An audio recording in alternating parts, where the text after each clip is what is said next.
শুধু হিন্দুদের যাতায়াত কেন? না, মেন ব্যাপার হচ্ছে যে কে কী ছিলেন এটা ফার্স্টে ভেবে তো লাভ নেই। উনি মুসলিম ছিলেন এবং উনি কোথাও না কোথাও হয়তো এই ধর্মের প্রতি বা এই জায়গাটাকে বেটার বলে মনে হয়েছিল এবং ওনার যে নীতিগুলো ছিল সেগুলো ঐশ্বরিক ছিল এবং তার মধ্যে অবশ্যই পাঠ, যেমন আমাদের এই মুহূর্তে প্রেমানন্দ মহারাজকে নাম আপনি শুনেছেন, যাকে বলা হয় যে 800 বছর আগে একটি বই লেখা ছিল, সেখানে লেখা ছিল যে কলিযুগে কৃষ্ণ আরেকটা রূপ অবতার রূপে আসবে এবং তার সে বৃন্দাবনে থাকবে, তার প্রথম অংশটা থাকবে প্রেম এবং লাস্টের অংশটা থাকবে আনন্দ। তার জন্য প্রেমানন্দ, এবং যার শারীরিক কিন্তু বেশ কিছু অবক্ষয় থাকবে, তার দুটো কিডনি ফেলিওর। হ্যাঁ, বাস্তব কিনা? আজকে ডেটে সে হয়তো হসপিটালে কোনো না কোনো কারণে খুব কঠিন পরিস্থিতির মধ্যে দিয়ে কাটাচ্ছেন, 17 বছর ধরে দুটো কিডনি ফেলিওর। তো প্রভু মানে অ্যাকচুয়ালি এদের মুখ থেকে, এই সাধু সন্তদের মুখ থেকে কোনো দিন উল্টোপাল্টা কথা বলেনি, যার কাছে বিরাট কোহলি, শিল্পা শেট্টি এরা আমরা দেখি কন্টিনিউয়াসলি যাচ্ছে, কিন্তু এদের উক্তিগুলোও কিন্তু এরা ডাইরেক্ট দেখাচ্ছে আমাদের বিভিন্ন ইনস্টাগ্রাম বলুন, এই গ্রাম বলুন, ওই গ্রামে বলুন, ঠেলে দিচ্ছে।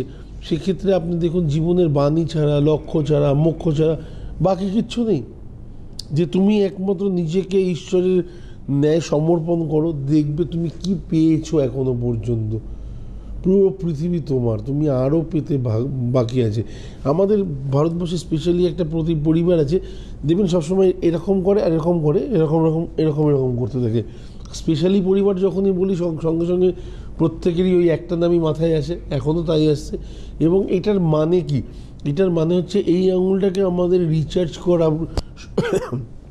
সত্যি বলি, ওং নারায়ণায় নমঃ, এটাকে কন্টিনিউয়াসলি 3 বার বলে কপালে ঠেকানো, মাথার পেছনে, মানে শিখায় বসত, মানে শিখা হচ্ছে আমাদের যে যেটাকে বলি টিকি, এবং এই শিখাতে বসত করালো মানে মাথার সাথে বুদ্ধির সাথে সেই জিনিসটাকে আটকানো, এবং করার পরে দুটো কানে দেওয়া, যেন আমি এটা ঠিক শুনে থাকি, আমি তোমার পথে চলে থাকি।